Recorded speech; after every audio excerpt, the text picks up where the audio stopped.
As a global trend, more organizations in nearly all sectors of the economy are outsourcing more work.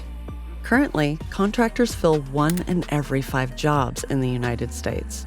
Contractors are projected to make up half the workforce within the next decade. This trend is common across industrialized and emerging countries around the world. No matter the industry, a key factor is workplace health and safety. The following is an introduction to the main elements of contractor management, with an occupational health and safety focus. Contractor management is a business process applied by purchasers of contracted services to maximize efficiency and reduce sources of loss, among other business objectives. This article will focus on common systems and activities in high-risk workplaces. High-risk workplaces are physical locations and work activities that expose workers to significant or unusual hazards.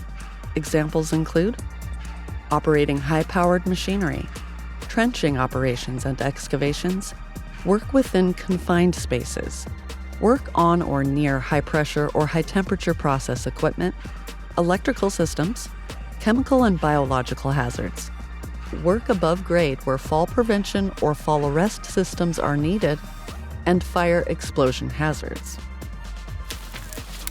Contractor management core elements. Broadly, there are 4 major elements of a contractor management system: assessment, mobilization, monitoring, and review. Within each element, there are many sub-elements that a purchaser may implement.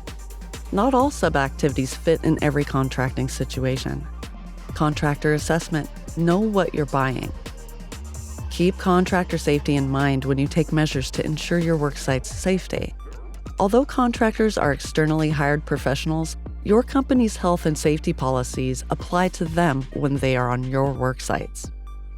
Therefore, assessing your contractor is an important task and one of the crucial aspects of proactive health and safety management. By doing your due diligence, you can ensure the safety of your employees, contractors, and the public.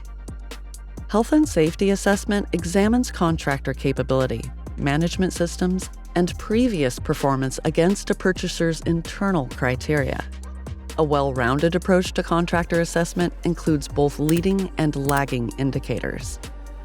Generally, leading indicators are sourced from the contractor's health and safety programs and other management systems. Lagging indicators are incident-driven and attempt to quantify safety performance based on injury experience or other losses that result from workplace incidents. Why contractor assessment is important.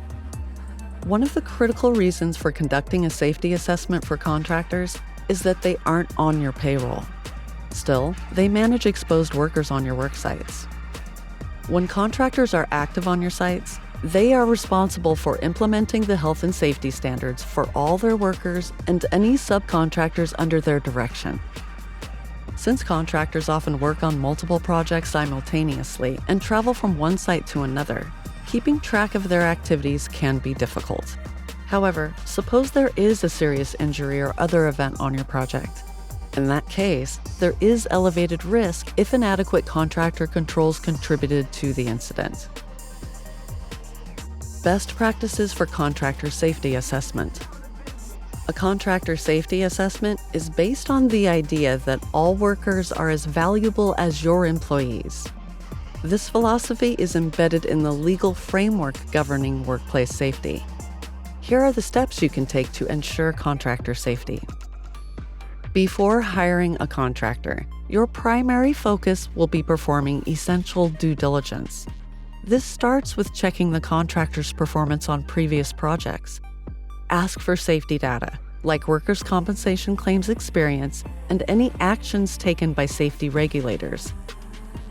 Verify your contractor is adequately insured for general liability, workers' compensation, and any specialty coverages required for the specific scope of work.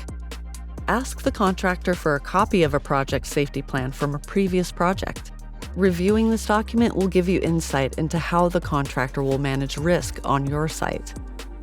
Once work is awarded, require the contractor to create a project safety plan for your work sites.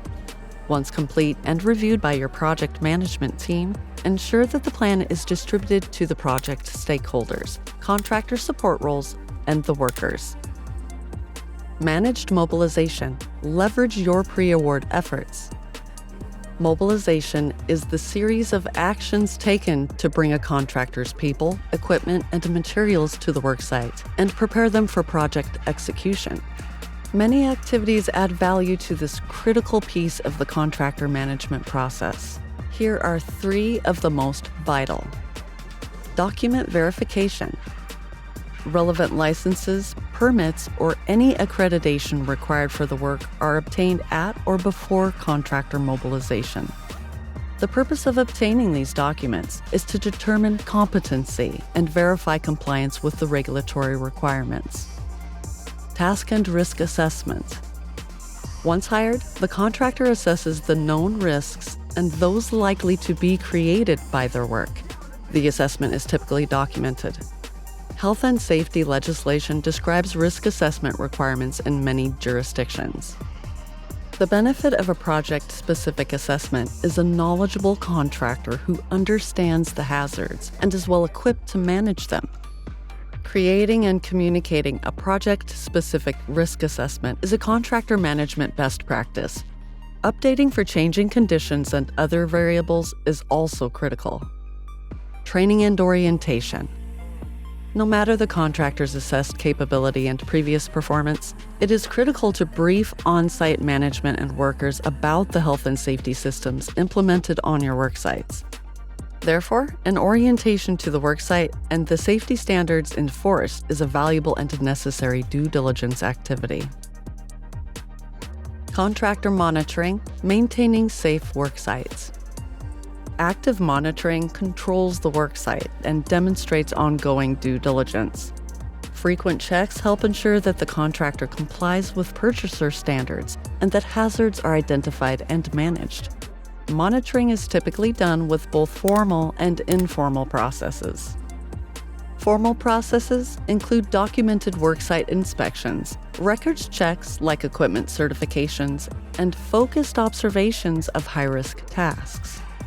Informal processes are typically job site walkarounds with a worker health and safety focus.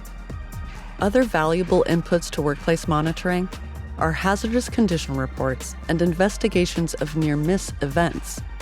Both present learning opportunities that proactive clients and prime contractors use to improve the workplace. Post-project reviews. Maximize lessons learned and strengthen your organization. The post-project review is an excellent opportunity to assess contractor performance and record lessons learned. One of the best ways to conduct a post-job assessment is to study the documentation created in the active phase of the contract. These records include incident investigations, inspections, and summaries of focused observations. Taking a 360-degree view of a contractor performance is common for high-value and long-term contracts.